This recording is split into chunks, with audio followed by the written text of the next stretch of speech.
Bonjour et bienvenue à un nouveau rendez-vous en français s'il vous plaît, ici à Teleshkola. Comme d'habitude, je suis Raïssa Vlad. Avec moi aujourd'hui de nouveau Anna et David. Bonjour. Bonjour. Bonjour.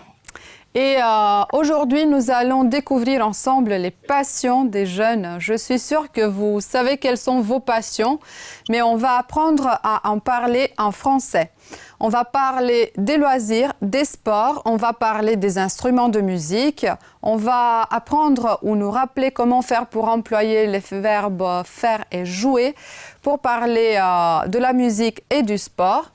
On va se rappeler les verbes en IR, les verbes réguliers en IR. Et ensuite, on va continuer quelque chose qu'on a commencé la dernière fois, l'interrogation. Cette fois-ci, on parle de l'interrogation partielle et des adjectifs interrogatifs.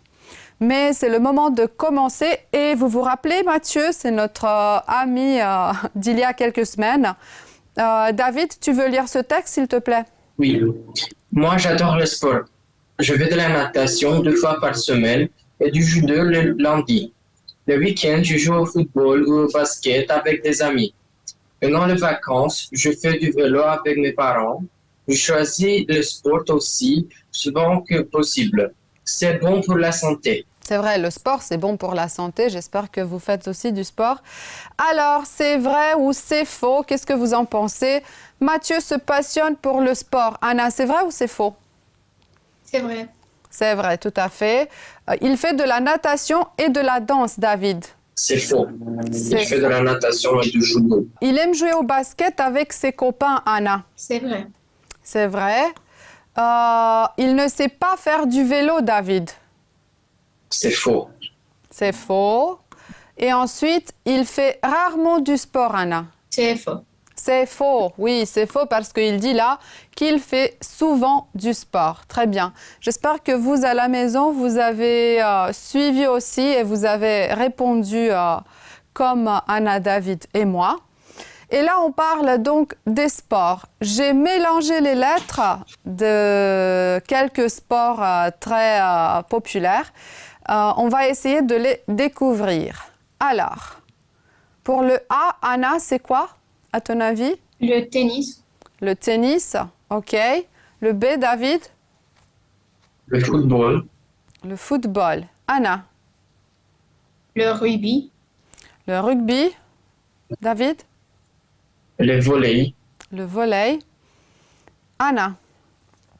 Le basket. Le basket. David? Je ne sais pas. Tu ne sais Le pas. patinage. C'est le patinage, exactement. Anna? Le cyclisme. Le cyclisme, c'est-à-dire faire du vélo. David? L'athlétisme. L'athlétisme. Anna? La boxe. La boxe. Et je vous attire l'attention. Boxe, c'est assez masculin comme sport, mais c'est la boxe en français. C'est-à-dire, les filles peuvent faire aussi de la boxe. Ensuite, David. La natation. La natation. Ensuite, Anna. La gymnastique. La gymnastique. Et David?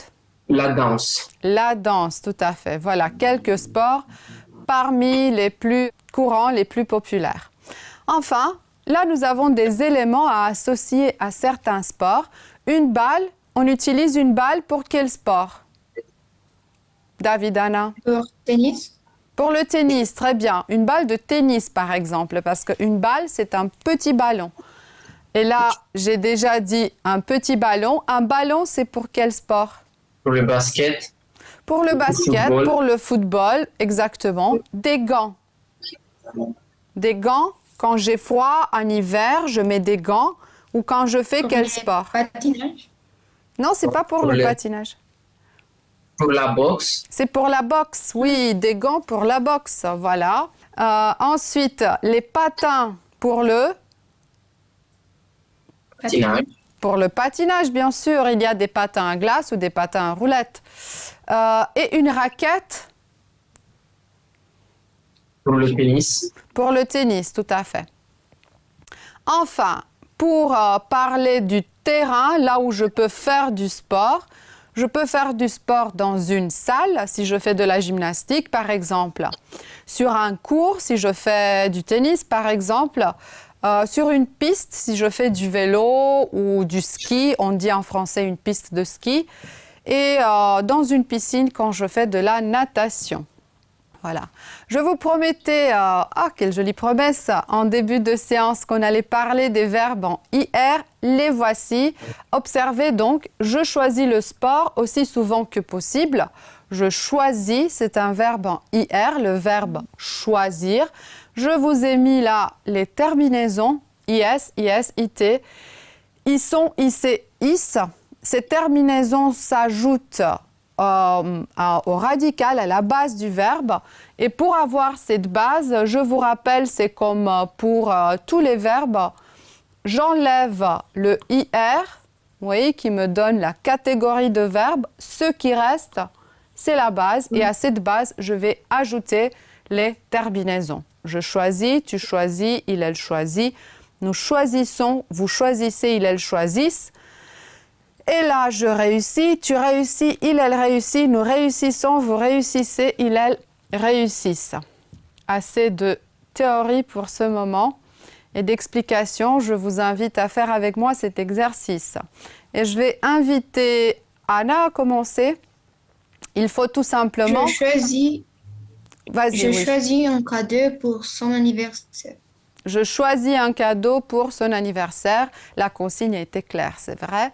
David? Ils applaudissent les Oui. acteurs à la fin du spectacle. Exactement. Anna? Tu finis tes exercices à temps. Oui. David? Nous réussissons souvent nos projets. Nous réussissons souvent nos projets. Oui. Anna? Elle grandit très vite. Elle grandit très vite. David? Vous blanchissez vos dents chez le dentiste. Chez le dentiste, vous blanchissez. Voilà. Un exercice très très simple. Et dans l'exercice, on disait ils réussissent souvent leurs exercices ou leurs projets. Et là, on observe que Mathieu, il choisit le sport aussi souvent que possible. Et il nous dit, je fais de la natation 2 fois par semaine et du judo le lundi. Alors, les mots soulignés sont des mots utiles pour exprimer la fréquence. Je peux me poser la question, combien de fois est-ce que je fais un sport, par exemple, ou quelqu'un fait un sport, 1 fois par semaine ou 1 fois par mois, par an, 1 fois toutes les 2 semaines, ou bien toutes les semaines, tous les jours, tous les mois, etc. Ensuite, quel jour est-ce que cela se passe? Le lundi, le samedi et le dimanche. J'ajoute le là devant pour exprimer la répétition, donc la fréquence. Et enfin, à quelle fréquence? Jamais, ça c'est 0. Rarement, c'est comme le roumain. Parfois, souvent et toujours. Souvent, c'est, je ne sais pas, tous les jours, tous les 2 jours, c'est quelque chose que je fais souvent. Alors, quelques exemples. Je fais de la danse 2 fois par semaine. Nous avons les maths le lundi. Je ne fais jamais mes devoirs pendant la nuit. Je les fais rarement le soir et parfois le matin. Je les fais souvent l'après-midi, mais je fais toujours mes devoirs. J'espère que vous aussi, vous faites toujours vos devoirs et que vous suivez souvent les cours de français ici avec nous. Eh bien, Anna, David, vous faites du sport. Anna, par exemple, quel sport fais-tu? Je fais de la gymnastique. Ok. Et combien de fois par semaine, par exemple? 3 fois par semaine. 3 fois par semaine. Le lundi, le jeudi et le samedi. Très bien. Et toi, David, tu fais du sport? Je fais du basket. Combien de fois par semaine? Quel jour? 2 fois par semaine, aussi mardi et jeudi. Le mardi et le jeudi, d'accord. Est-ce qu'il y a une chose que vous faites souvent, c'est-à-dire avec une certaine fréquence, intensité? Anna, qu'est-ce que tu fais souvent? Je lis. Tu lis souvent, tu aimes la lecture. Et toi, David, qu'est-ce que tu fais souvent?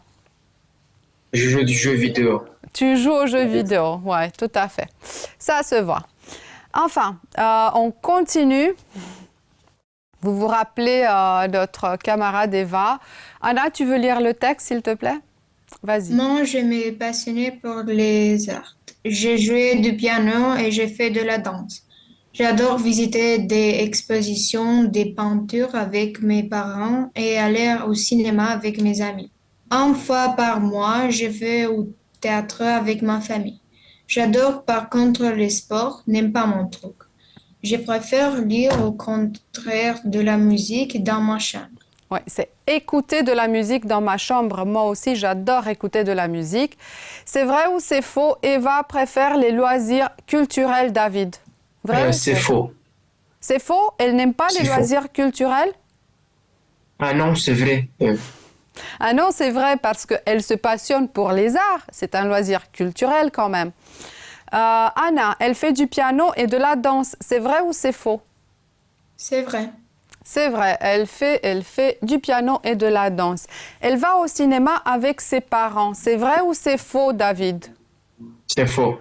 C'est faux parce qu'elle va au cinéma avec ses amis. Elle va au théâtre tous les mois. C'est vrai ou c'est faux, Anna? C'est vrai. C'est vrai, oui. Elle nous dit une fois par mois. Ça, c'est tous les mois. Enfin, elle fait souvent du sport, David. C'est faux. C'est faux. Elle dit, par contre, le sport n'est pas mon truc. C'est-à-dire, elle ne fait pas beaucoup de sport.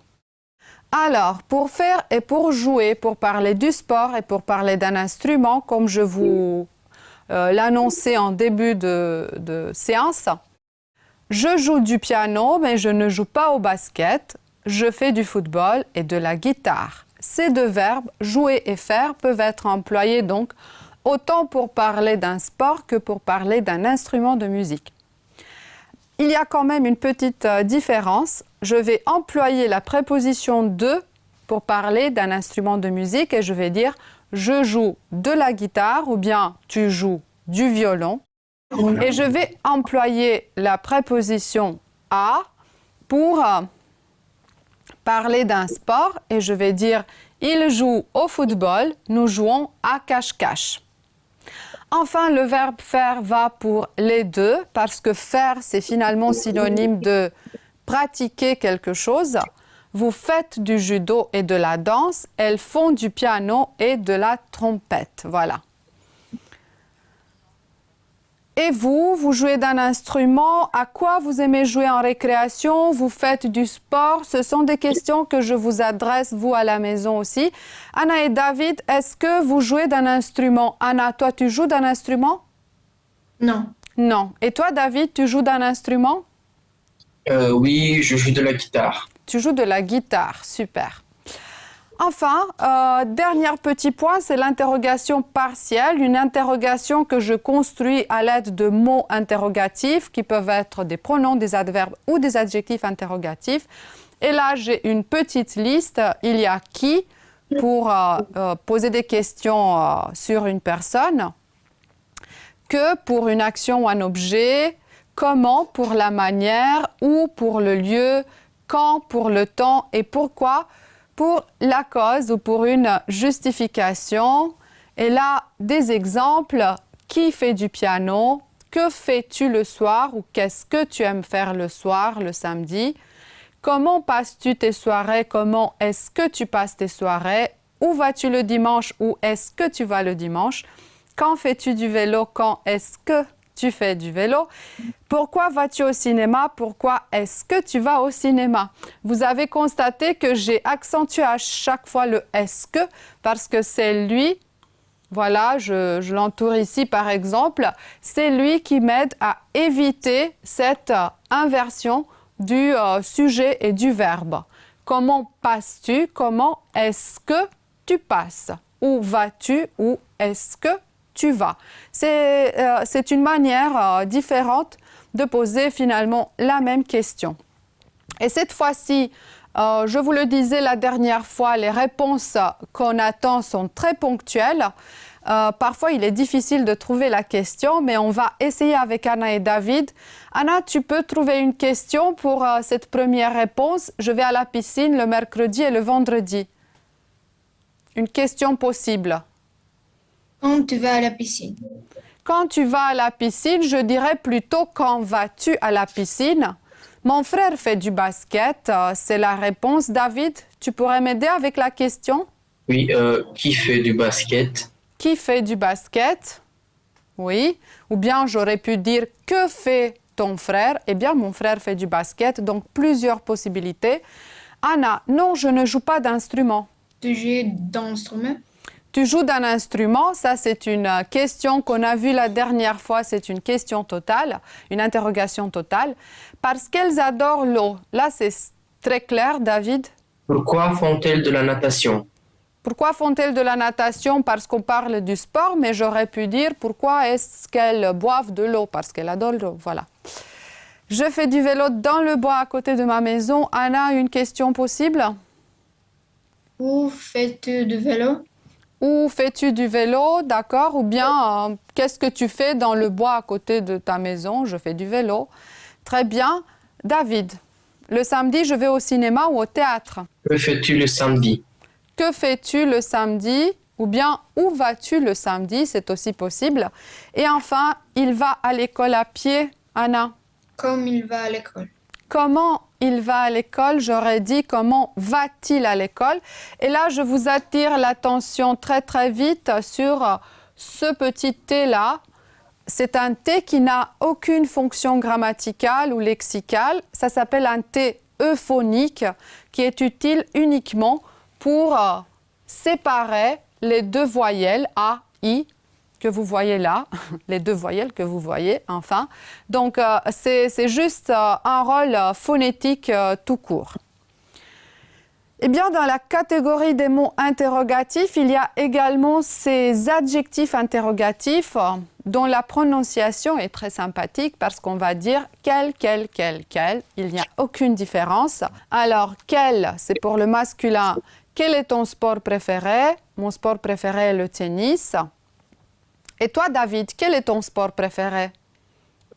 Mon sport préféré, c'est le basket. Ton sport préféré est le basket.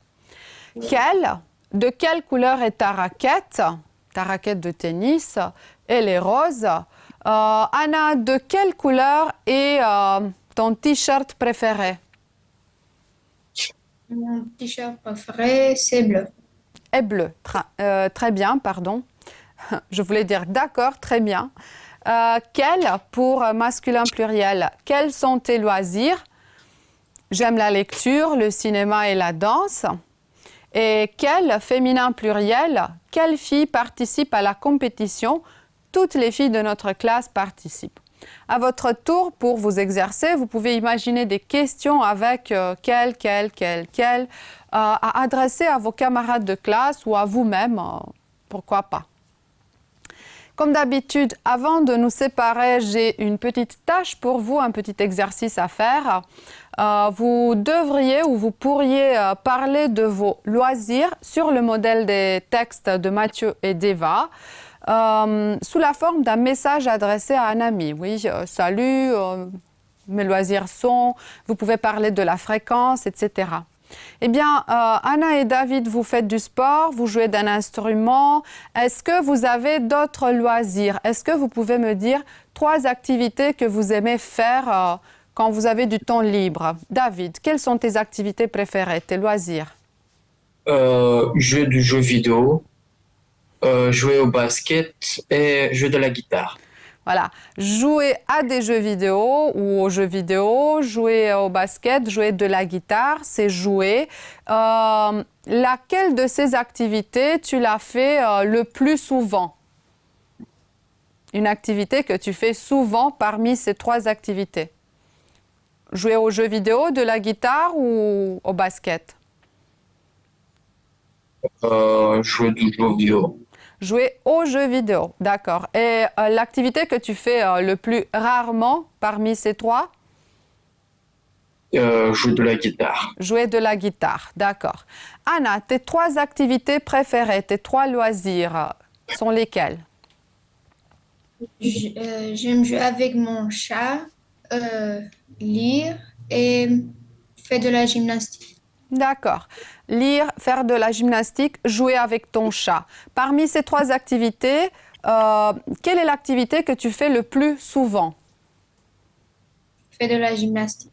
Tu fais toujours de la gymnastique, le plus souvent. Et l'activité que tu fais le moins souvent ou le plus rarement, c'est Jouer avec mon chat. jouer avec ton chat. D'accord. Alors, vous avez parlé de vos loisirs. Moi aussi, je dois partir m'occuper de mes loisirs. Vous aussi, vous devez partir vous occuper de vos loisirs. Je vous propose par exemple de dresser une liste et d'écrire quelles sont les activités que vous faites le plus souvent, parfois, rarement, toujours et jamais. Mais là, je vous laisse vous occuper de ce que vous aimez faire, de vos activités préférées pour le temps libre, parce que notre cours de français touche à sa fin. Je vous dis au revoir, à bientôt. Je dis au revoir Anna, au revoir David. Au revoir. Au revoir. Et au revoir à la maison.